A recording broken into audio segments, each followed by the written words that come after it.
Hello, everybody, welcome back. In this video, we're going to start a new chapter of chemistry after so long. This is chemical kinetics, probably chapter number 10 from first year. Chemical kinetics, जिसको reaction kinetics भी बोलते हैं. This chapter is one of the most important chapters for coming competitive examinations like MTCAT या फिर ECAT के लिए.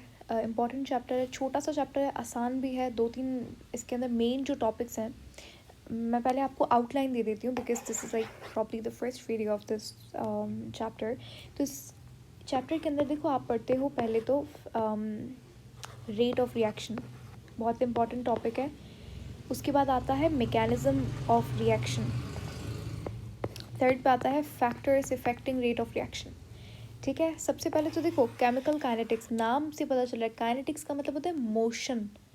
Chemicals, chemistry के अंदर जब कोई केमिकल बनता है उस केमिकल को बनने में कितना टाइम लगेगा, कितनी स्पीड होगी उसके बनने की, कंसंट्रेशन क्या होती है, अगर एक चीज़ इतनी है तो उससे जो चीज़ बनेगी वो कितनी क्वांटिटी होगी उस चीज़ की. तो ये सारी चीज़ें आप केमिकल काइनेटिक्स में डील करते हो. केमिकल काइनेटिक्स एक बहुत इम्पॉर्टेंट फील्ड है. इफ़ यू सी इंडस्ट्रीज़ या फिर फैक्ट्रीज़ के अंदर जो भी मास लेवल के ऊपर जो प्रोडक्शन हो रही है केमिकल्स की, चाहे वो कोई भी चीज़ हो, फॉर एग्जांपल डिटर्जेंट्स का एग्जांपल ले लो आप. ठीक है, अगर मुझे दो तरीके के डिटर्जेंट्स हैं, ठीक है, एक जो है वो बहुत ज़्यादा एक्सपेंसिव है, एक थोड़ा सा चीप है. अब क्या कौन सा फैक्टर है, एक तो देखो उसकी क्वालिटी का भी फ़र्क आ जाता है, बट जो दूसरा फैक्टर है that is decided by chemical kinetics. एक डिटर्जेंट फॉर एग्जांपल, एक डिटर्जेंट की डिटर्जेंट के इंग्रेडिएंट्स की क्वालिटी मैंने अच्छी ली और उन इंग्रेडिएंट्स से जब प्रोडक्ट बनेगा, ये ABCDE ये जितने भी इंग्रेडिएंट्स हैं इन सबको मैंने मिलाया आपस में. ठीक है, यहाँ से अब ये डिटर्जेंट A बन गया. इस डिटर्जेंट A के बनने में मुझे 2 घंटे लगे. यहीं पर ऑन द फ्लिप साइड और ऑन द अदर हैंड मैंने कुछ ABCD जो भी रिएक्टेंट्स थे वो लिए डिटर्जेंट B बनाने के लिए. ठीक है, ये जो इंग्रेडिएंट्स ये इतनी अच्छी क्वालिटी के नहीं है, चीप इंग्रेडिएंट्स हैं. ठीक है, और इसे बनाने में मुझे कुछ लगे 15 मिनट्स. ठीक है, तो एक तो देखो इसके इंग्रेडिएंट्स की क्वालिटी का मैंने फ़र्क आ गया, लेकिन जो दूसरा मेन फैक्टर है कि ये डिटर्जेंट एक्सपेंसिव है और ये चीप है, वो इसलिए क्योंकि जो टाइम लगा इसको बनने में वो 2 घंटा था. इसको it took like only 15 minutes to do that. तो यू सी ये जो चीज़ें हैं कि कितना टाइम लगेगा एक रिएक्शन होने में, कितना टाइम लगेगा एक प्रोडक्ट बनने में, ये चीज़ें डील होती हैं आपके केमिकल काइनेटिक्स के अंदर. और ये बहुत इंपॉर्टेंट है, एक प्रोडक्ट कितना महंगा होगा, एक प्रोडक्ट कैसे बनेगा, कितने टाइम में बनेगा, कितना इंग्रेडिएंट हमें चाहिए, कंसंट्रेशन क्या होगी इंग्रेडिएंट की, अगर मेरे पास ये 15 kg है तो ये कितना बनेगा. ये सारी चीज़ें आप डील करते हो केमिकल काइनेटिक्स के अंदर. ये था बहुत छोटा सा बेसिक इंट्रोडक्शन.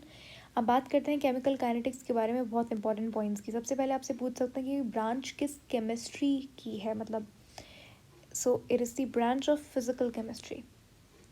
यहाँ पर आप डील करते हो माइक्रोस्कोपिक स्टडी ऑफ मैटर के अंदर, not macroscopic. Because of course आप पता लगाते हो कि how chemicals are being made. तो आप केमिकल लेवल के ऊपर यानी कि एटॉमिक लेवल के ऊपर you go deep down and see कि किस तरीके से रिएक्टेंट आपस में कोलाइड कर रही है. A B से कोलाइड किया, फिर यहाँ पे एक C प्रोडक्ट बन गया. तो आप एटॉमिक लेवल के ऊपर माइक्रोस्कोपिक स्टडी करते हो मैटर की. जबकि जैसे कुछ ब्रांच ऐसी हैं केमिस्ट्री की, थर्मोकेमिस्ट्री हो गई, केमिकल काइनेटिक्स हो गई, तो इन ब्रांचेस के अंदर आप स्टडी करते हो मैक्रोस्कोपिक मैटर की. ठीक है, तो केमिकल काइनेटिक्स में जैसे कि मैंने बताया आप 3 चीज़ें मेनली डिस्कस करते हो. पहला है रेट ऑफ रिएक्शन. अब ये क्या होता है, अभी के लिए इतना समझ लीजिए कि एक रिएक्शन को होने में कितना स्पीड होगी उस रिएक्शन की. ठीक है, रेट ऑफ रिएक्शन का मतलब है how fast the reaction will take place और how fast the reaction will happen is the rate of reaction. Reaction की स्पीड को रेट ऑफ रिएक्शन कहा जाता है, रिएक्शन की वेलोसिटी को रेट ऑफ रिएक्शन कहा जाता है. ठीक है, अब ऐसे कौन कौन से फैक्टर्स हैं जो कि इफ़ेक्ट करेंगे इसकी स्पीड को. कुल तकरीबन देयर आर लाइक 6 फैक्टर्स हैं, मोर और less there are like 6-7 factors जो कि इफ़ेक्ट करते हैं रेट ऑफ रिएक्शन को. उनके बारे में पढ़ेंगे और मैकेनिज्म ऑफ रिएक्शन, जिसको आप ऑर्डर ऑफ रिएक्शन भी बोलते हो। ये हमारा टारगेट रहेगा। इस वीडियो में हमने आउटलाइन को देखा। देखो, केमिकल काइनेटिक्स में आप एंथैल्पी, एंट्रोपी, इन सारी चीज़ों को नहीं पढ़ते, या फिर एक्सटेंट ऑफ रिएक्शन, ये सारी चीज़ें आप डील करते हो थर्मोकेमिस्ट्री के अंदर या केमिकल इक्विलिब्रियम के अंदर। केमिकल काइनेटिक्स में आप मेनली आपका फोकस रहेगा ये 3 टॉपिक, इन्हीं 3 टॉपिक से आपको क्वेश्चन आएगा और इन्हीं 3 टॉपिक पे आपको फोकस करना है। There is no need to study things irrelevant from your syllabus. ठीक है, फॉर एग्जाम्पल कुछ बुक्स के अंदर हाफ लाइफ गिवन होता है, एक टॉपिक है केमिकल काइनेटिक्स का, इंटरेस्टिंग टॉपिक और आसान भी है, लेकिन बहुत सारी बुक्स के अंदर हाफ लाइफ का जिक्र भी नहीं होता, जिक्र यानी कि उसका मेंशन भी नहीं होता। ठीक है, तो क्या हमें पढ़ना चाहिए, नहीं पढ़ना चाहिए? देखो, for the lack of knowledge I think आपको हाफ लाइफ के बारे में थोड़ा सा आइडिया होना चाहिए। अगर अच्छा एकदम से अगर आपको किसी MCQ में दिख गया तो आप शॉक ना हो जाओ, तो इतना आपको थोड़ा बहुत पता होना चाहिए। पर आई डोंट प्रेफर कि आप डीप जाके उसको पढ़ो, बिकॉज आपके सिलेबस में ही नहीं है वो।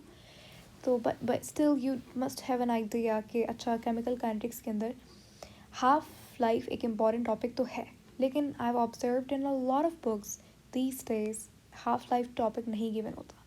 एनीवेज, तो वील स्टार्ट केमिकल काइनेटिक्स। पहला हमारा जो टॉपिक रहेगा that would be rate of reaction. And yeah, make sure you watch all the videos of this playlist. See you later in the next video. Until then, bye bye.